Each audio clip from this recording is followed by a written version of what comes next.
जय जय रघुवीर समर्थ. समर्थ म्हणतात की शक्य होईल तेवढं आपल्याला इतरांना मदत करता आली पाहिजे असं समर्थ आपल्याला ते सांगतात.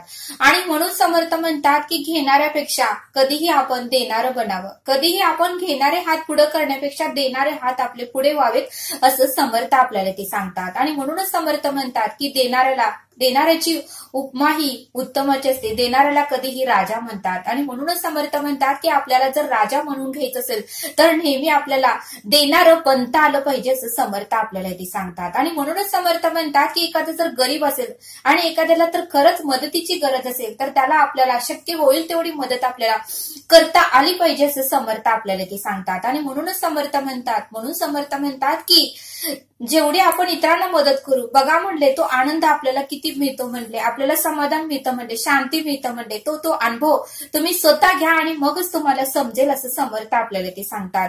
आणि ते समजावून सांगण्यासाठी समर्थ आपल्याला एक छोटासा बोध सांगतात. बघा, समर्थ म्हणतात की एका गावामध्ये मोठा असा आश्रम होतं आणि त्याच्यामध्ये बरेच काही शिष्य गुरूंकडे विद्या शिकण्यासाठी आले होते. मग असंच एकदा गुरु आणि शिष्य काही कामासाठी ते परगावी चालले होते. आणि मग मात्र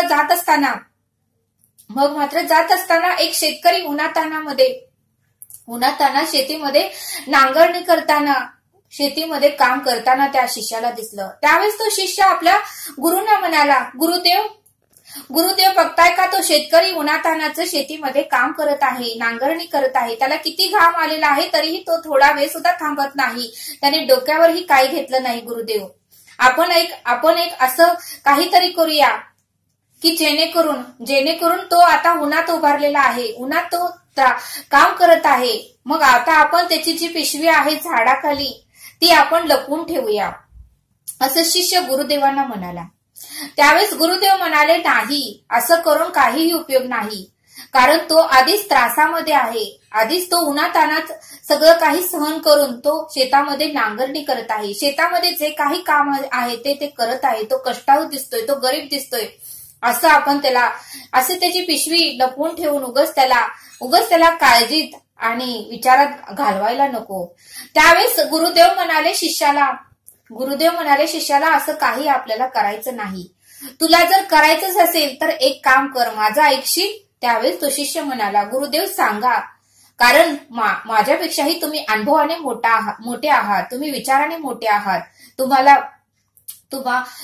तुम्ही माझ्यापेक्षा वयानेही मोठा आहात, त्यामुळे तुम्ही जे सांगाल ते मी ऐकेल, कारण तुमच्याकडे माझ्यापेक्षा भरपूर अनुभव आहे आणि तुमच्याकडे भरपूर ज्ञान आहे आणि ते ज्ञान घेण्यासाठीच मी तुमच्या आश्रमामध्ये आलो आहे आणि तुम्ही जे सांगाल ते मी आज्ञेनुसार करतो. त्यावेळेस गुरुदेव म्हणाले, तू त्याची पिशवी लपवण्यापेक्षा तुझ्याकडे जर काही पैसे असतील तर त्या पिशवीमध्ये ठेवून तू ये आणि मग बघूया आपण काय होतंय ते. त्यावेळेस मात्र शिष्य म्हणाला, ठीक आहे गुरुदेव. आणि गुरुदेवाने आपल्याजवळ जे काही पैसे आहेत तेही त्या शिष्याला दिले आणि शिष्यानेही आपल्या जे काही खिशामध्ये पैसे मिळतील तेही सर्व काही काढले आणि जवळजवळ 500 रुपये त्या पिशवीमध्ये तो शिष्य ठेवून आला. आणि मग मात्र गुरु म्हणाले, आपण आता एका झाडाखाली लपून बघूया तो काय करतोय, थोड्या वेळेने तो जेवण्यासाठी झाडाखाली येईलच. मग गुरु आणि शिष्य दुसऱ्या झाडाखाली जाऊन झाडाच्या आडोशाला ते दोघंही लपून बसले. आणि मग मात्र बराच वेळ झाल्यानंतर त्या शेतकऱ्याला भूक लागली, जवळजवळ दुपारचे 2 वाजले होते.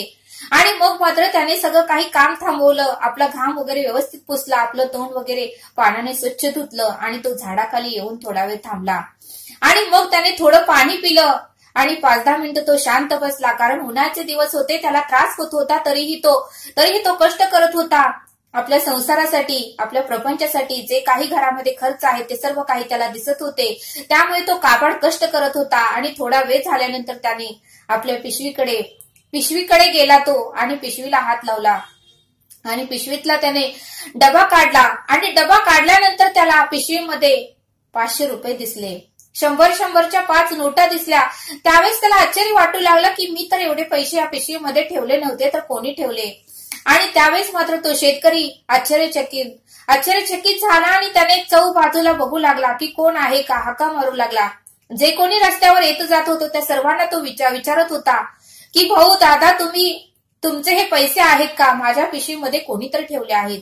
सर्व मुलांना तो विचारत होता. जे काही येणारे जाणाऱ्या ताईंना म्हणाला, ताई तुमचे पैसे आहेत का माझ्या पिशवीमध्ये? हे पैसे कोणी ठेवलेत मला माहिती नाही, कारण मी येताना फक्त माझा डबा आणि जे काही शेतामध्ये लागणारं यंत्र तेच फक्त घेऊन आलो होतो. आणि मी आता डबा खायला ज्यावेळेस माझ्या पिशवीला हात लावला त्यावेळेस त्या पिशवीमध्ये मला 500 रुपये सापडले.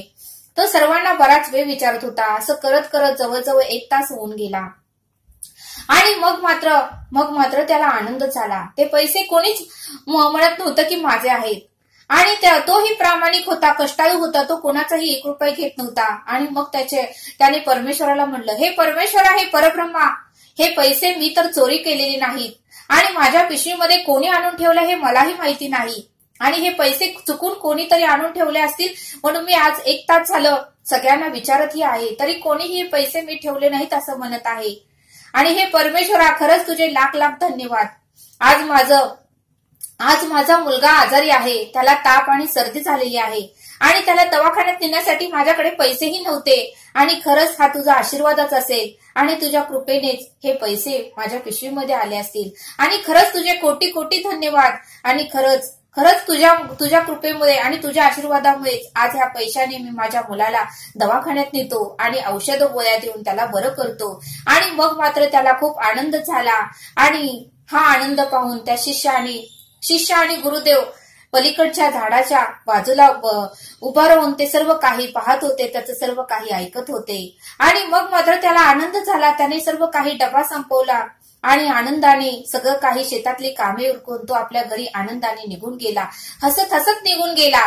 त्यावेळेस मात्र शिष्य म्हणाला, गुरुदेव, खरंच तुम्ही ज्ञानी आहात, खरंच तुम्ही खूप उत्तमाचा मार्ग मला दाखवला आणि खरंच तुमच्याकडे ज्ञान भरपूर आहे, तुमच्याकडे अनुभव भरपूर आहे.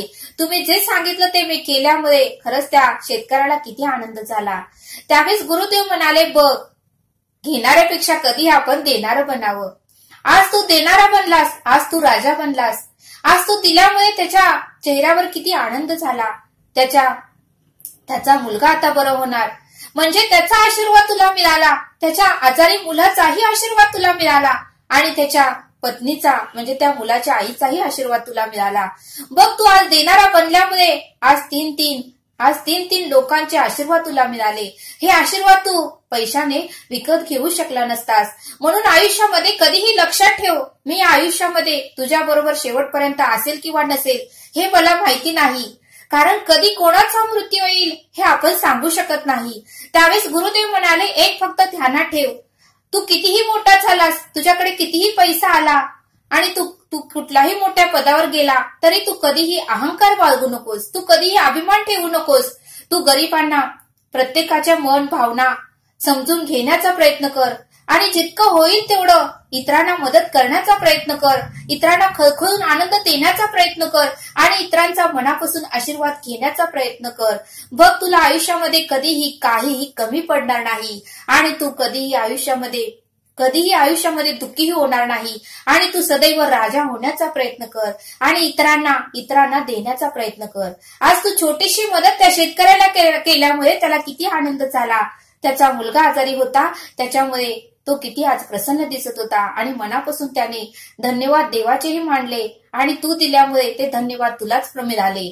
त्यावेळेस मात्र त्या शिष्यालाही खूप आनंद झाला आणि त्याने गुरुदेवांना साष्टांग दंडवत घातला आणि हे गुरुदेव, खरंच तुम्ही धन्य आहात आणि शेवटपर्यंत मी तुमचे चरण सोडणार नाही. आणि मग मात्र गुरु आणि शिष्य परत आपल्या आश्रमामध्ये निघून गेले. मग समर्थ म्हणतात, या बोधातून आपल्याला हे शिकायला मिळतं की आयुष्यामध्ये प्रत्येक व्यक्ती दुःखात आहे, प्रत्येक व्यक्ती त्रासात आहे. भले आपल्याकडे पैसा नसेल त्याला द्यायला, तरी निदान आधाराचे 2 शब्द तरी आपल्याला त्याला बोलता आलं पाहिजे. त्याला प्रोत्साहन येईल असे शब्द तरी आपल्या मुखातून त्याला बोलता आलं पाहिजे की जेणेकरून तो जर रडत असेल, तो जर त्याची जर स्थिती केलेली असेल तर आपल्या बोलण्यातून त्याची स्थिती यावी, त्याचे अश्रू त्याचे पुसले जावेत असं आपलं बोलणं असावं आणि असं आपले शब्द असावे की जेणेकरून तो लढायला परत तयार झाला पाहिजे असं समर्थांनी आपल्याला ते सांगितलं. आणि म्हणून समर्थ म्हणतात की कोणतीही परिस्थिती येऊ द्या, कोणतीही व्यक्ती गरीब असू द्या, आपल्याला जर काही देता नाही आले तर उत्तमाचे प्रोत्साहनाचे 2 शब्द तरी आपल्याला त्याला सांगता आलं पाहिजे, त्याला स्थितीत आणता आलं पाहिजे आणि त्याला परत जर बसलेला असेल तर त्याला उभारता येईल असा आपल्याला शब्द त्याला बोलता आलं पाहिजे असं समर्थांनी आपल्याला इथे सांगितलं. आणि म्हणूनच समर्थ म्हणतात की घेणाऱ्यापेक्षा देणारं बना. घेणारे तर बरेच जण असतात, पण देणारं बना म्हणले समर्थ. देणाऱ्याची उपमा ही राजा म्हणून होते असं समर्थांनी आपल्याला या बोधातून समजावून सांगितलं. तरी हा व्हिडिओ आवडल्यास सबस्क्राईब करा. भेटूया पुढील भागात. धन्यवाद. जय सद्गुरू.